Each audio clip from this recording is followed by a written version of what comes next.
La plupart des gens considèrent sur la reine Jane Seymour comme un ange serein qui a enfin donné un fils au roi Henri VIII.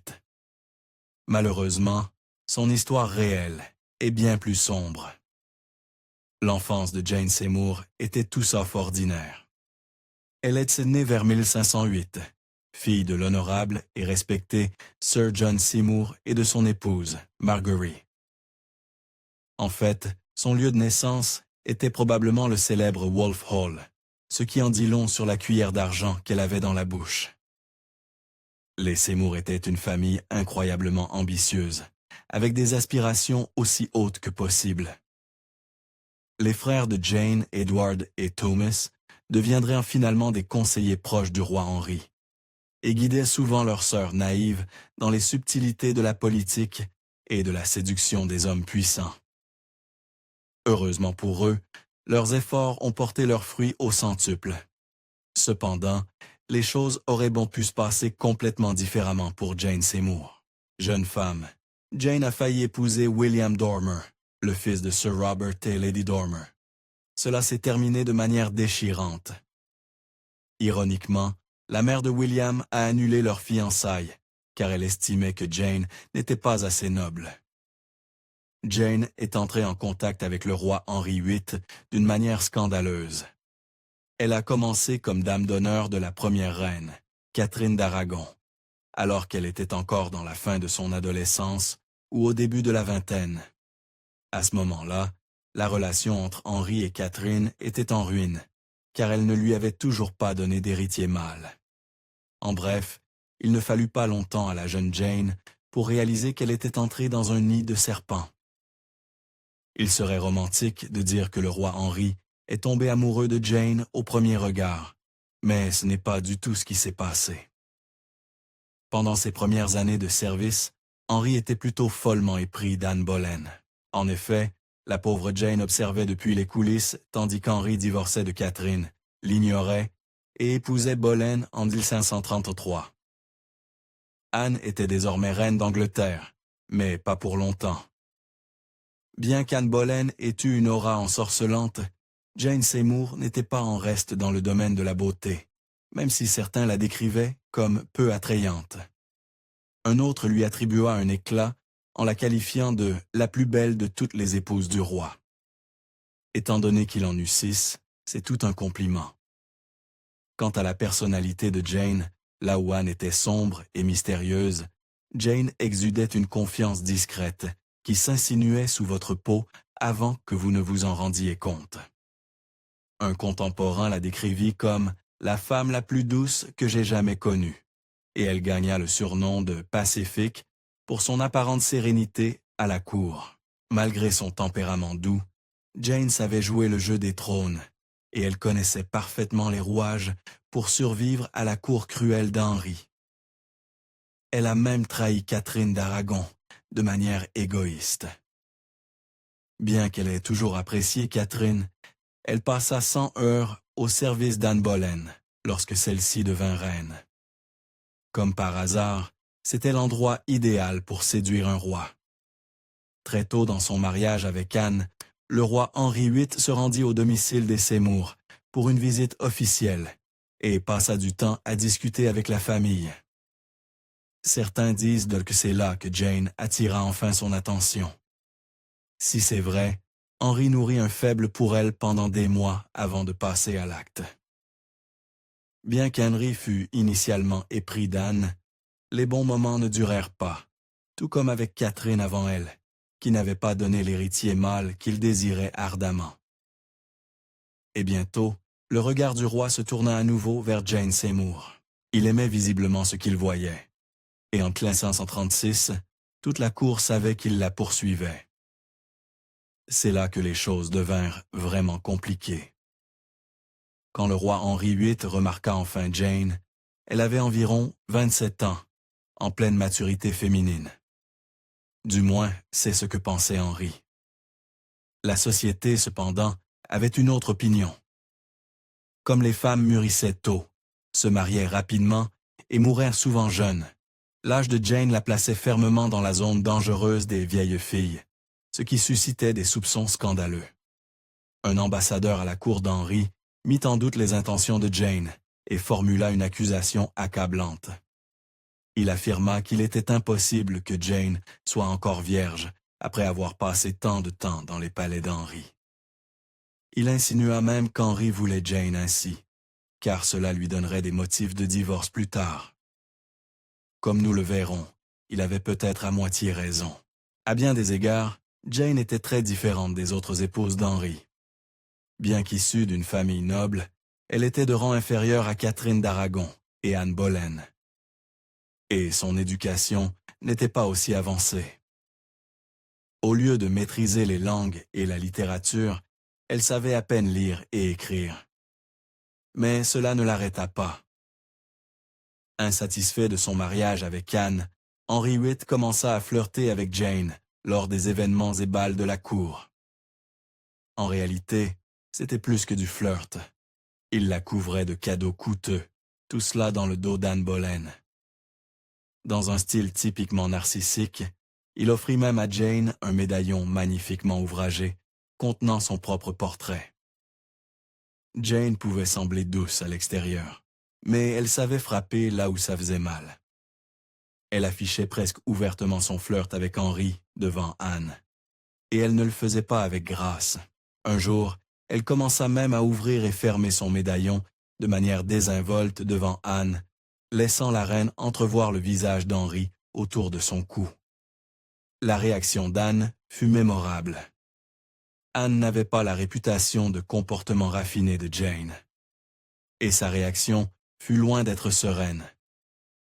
Dans une querelle royale digne des plus grandes, elle arracha le médaillon du cou de Jane, brisant la chaîne avec une telle force que les doigts de la reine déchue saignèrent sous l'effort. Mais Jane trouva un moyen ingénieux de se venger. Jane Seymour était une experte du réseautage. Elle savait rallier les gens à sa cause sans qu'il semble qu'elle les manipulait. Et elle savait aussi qui ralliait. En particulier, elle était très proche de la fille de Catherine d'Aragon, la future reine Mary. Sans surprise, Mary détestait Anne Boleyn, et les deux femmes attendaient ensemble sa chute. Bien que Jane fût éperdument amoureuse de son nouvel amant royal, elle devait être très prudente, car Anne Boleyn était enceinte au début de 1536. Et si elle menait un garçon à terme, tous les rêves de conte de fées de Jane s'effondreraient. Mais si Anne échouait, eh bien, c'était une toute autre histoire. Peu de gens savent que Jane joua un rôle très actif dans la tournure de l'histoire. Anne, enceinte, était bien consciente de la nouvelle maîtresse de son mari, et elle n'était pas ravie. Selon une anecdote, Anne entra dans une pièce un après-midi et fut témoin d'une scène horrible. La douce Jane était assise délicatement sur les genoux de son mari, le charmant à souhait. Anne entra dans une rage folle, et les conséquences furent dévastatrices. Selon certaines sources historiques, la crise de jalousie d'Anne lui fit perdre son précieux bébé à moins de 4 mois de grossesse. Pire encore, c'était un garçon. Tout le monde, y compris Jane, savait que c'était le début de la fin pour Anne Boleyn. Comme le nota un contemporain, elle a fait une fausse couche de son sauveur. Pendant qu'Anne se remettait du traumatisme physique et mental de sa fausse couche, Jane installa sa famille et elle-même dans des quartiers royaux, bien plus luxueux que ses logements habituels. Elle était à un pas du trône, et il ne lui restait plus beaucoup de chemin à parcourir. La situation des quartiers royaux de Jane était en réalité une façade astucieuse. Henri avait installé le frère de Jane et sa femme dans des chambres juste à côté de ses propres appartements privés, où il utilisait ensuite un passage secret pour rendre visite à Jane sous les yeux indulgents de ses chaperons laxistes. Avec Jane installée près de sa chambre, Henri déclara officiellement qu'Anne l'avait ensorcelée et entreprit de l'accuser d'une série de crimes scandaleux et fabriqués de toutes pièces, y compris la trahison. Puis, le 19 mai 536, Jane reçut la nouvelle qu'elle attendait. La reine Anne Boleyn avait été conduite au billot, et Jane avait atteint son destin.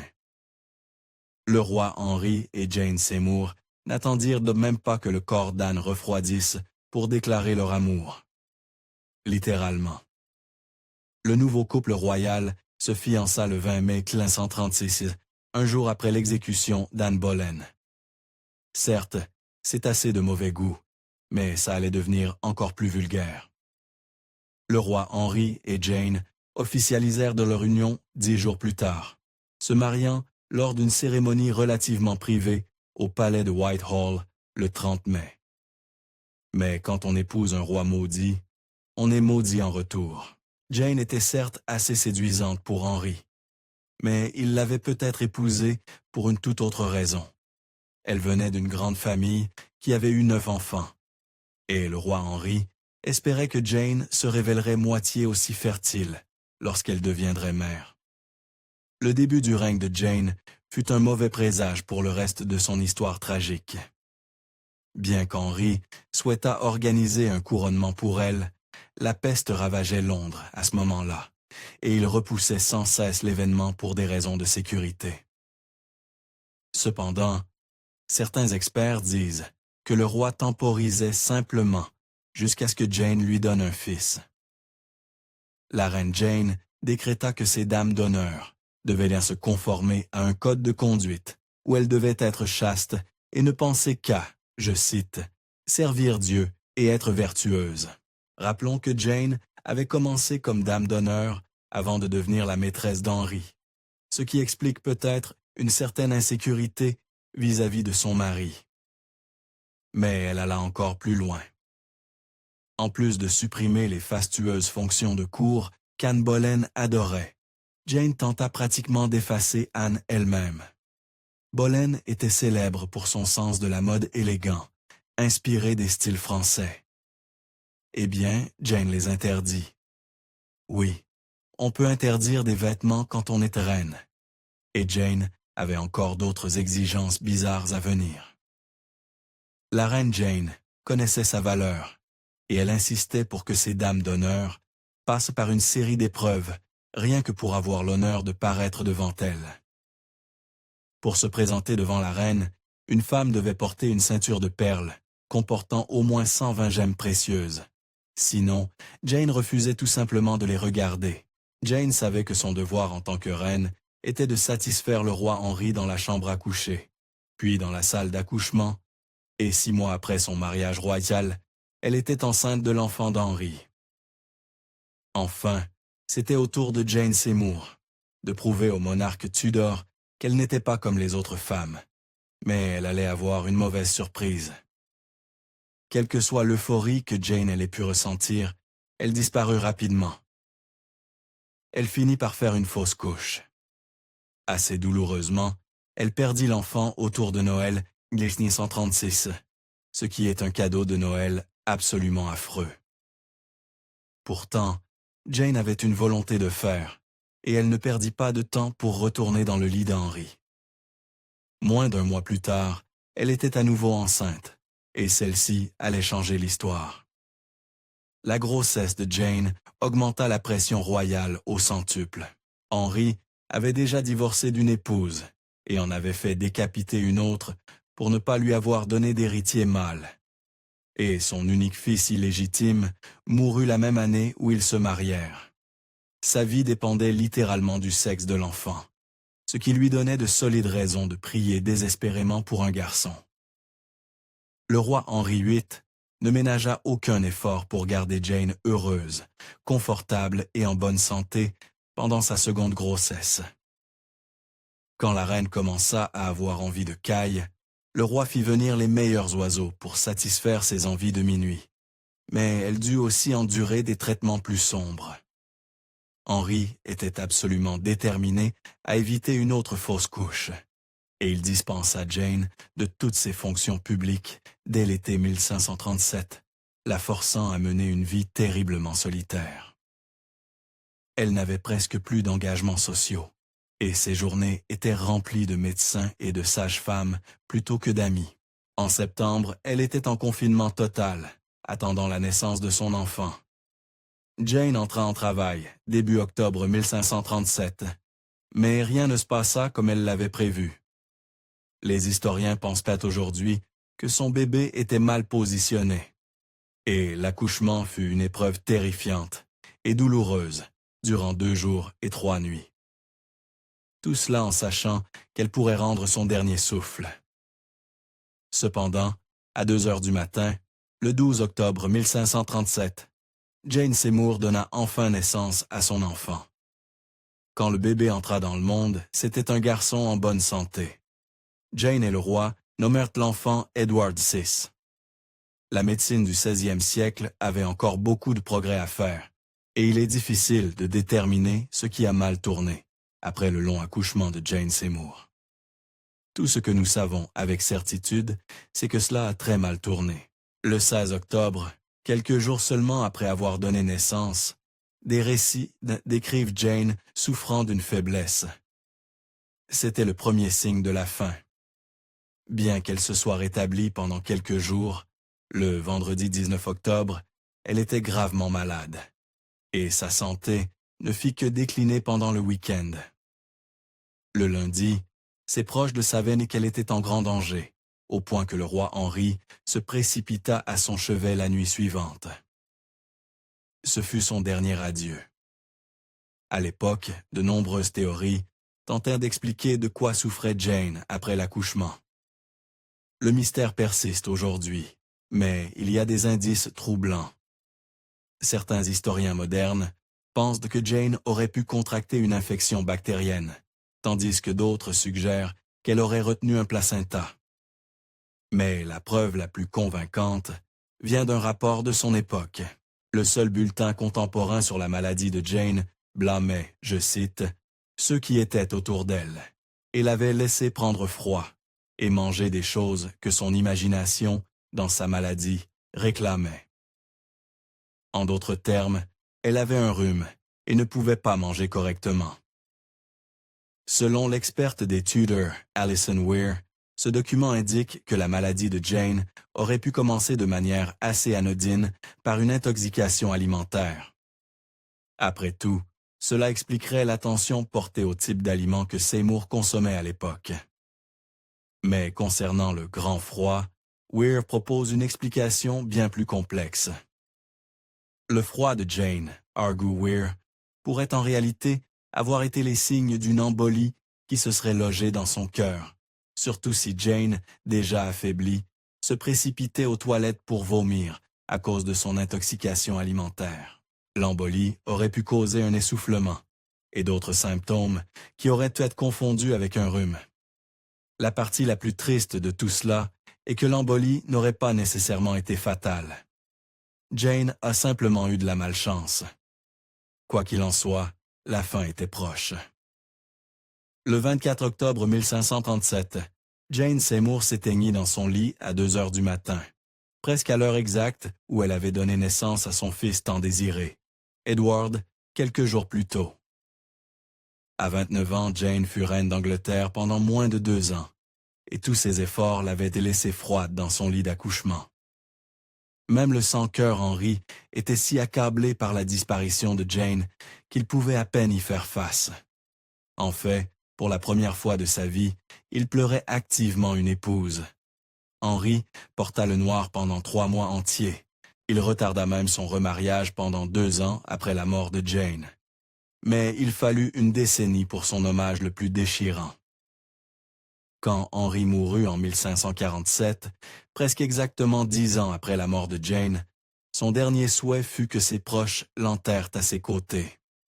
Pour Henri, Jane resta toujours sa véritable reine. Merci d'avoir regardé History Exposé. Si vous aimez découvrir les meilleures histoires de l'histoire, cliquez sur « J'aime » et abonnez-vous pour continuer à explorer avec nous. N'oubliez pas de visiter notre page principale Factionate pour encore plus de faits incroyables sur tout.